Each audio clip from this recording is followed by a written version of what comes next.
This is Reviewer03 bringing you a review of Monster. Oh, this anime is about me, finally. I would show you how happy I am right now, but I'm afraid that after seeing my face I would have to kill you all, so better not.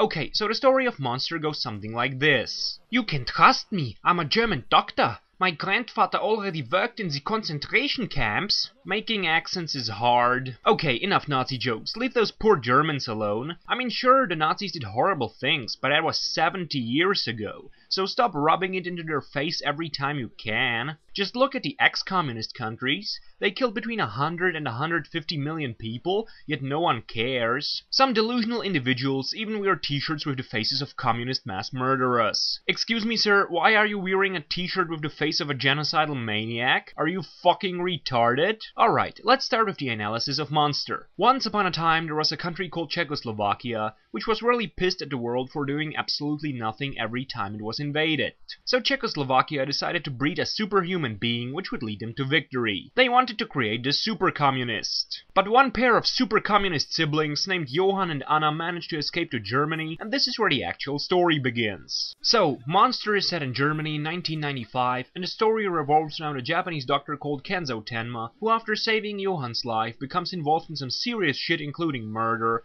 execution, neo-Nazis, and a Czech storybook called Obluda, která nemá své jméno, or Das Monster ohne Namen, or A Monster Without a Name. I'm just showing off right now. And the attempts of Dr. Tenma to stop the mayhem of the super communist Johann and to find out what the hell is going on result in a long and bloody chase through Germany and the Czech Republic. Now this anime is often labeled as a masterpiece, but so is Citizen Kane and Casablanca, and they were fucking boring. Now, I really can't tell much about the good or bad parts of this anime, because it felt kinda sterile, like a hospital. Should I compare it to a movie, then I would say that it's very similar to The Boys from Brazil. It has some good and intense moments, but they are few and far between, and it takes far too long to find out all the shocking secrets. In other words, it's just too long. The Monster manga is 162 chapters, which have been compressed into 74 episodes. Now, let's compare it to Death Note. With all the plotting and counter-plotting and counter-plotting, the manga had 108 chapters, which have been made into 37 episodes. So Monster would have been much better if the manga was shorter by some 50 chapters,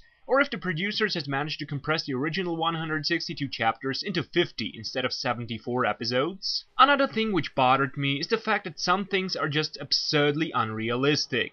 Like everyone pissing their pants just by looking at Johann, or the fact that he can murder a bunch of battle-experienced neo-Nazis despite the fact that he doesn't have any kind of combat training, or that Tenma can travel through half of Central Europe over a time period of a year or so without the police catching him. And how exactly does a half-dead 11-year-old manage to get poison into the exact candies those guys ate? And why didn't Johann kill Junkers right in the hospital? Those were just a few examples. The list just goes on and on. Now, the Monster anime is a decent adaptation of the manga, but it could have been done much better because the anime was too long and too slow-paced. So I'm giving Monster a solid 3 out of 5 points.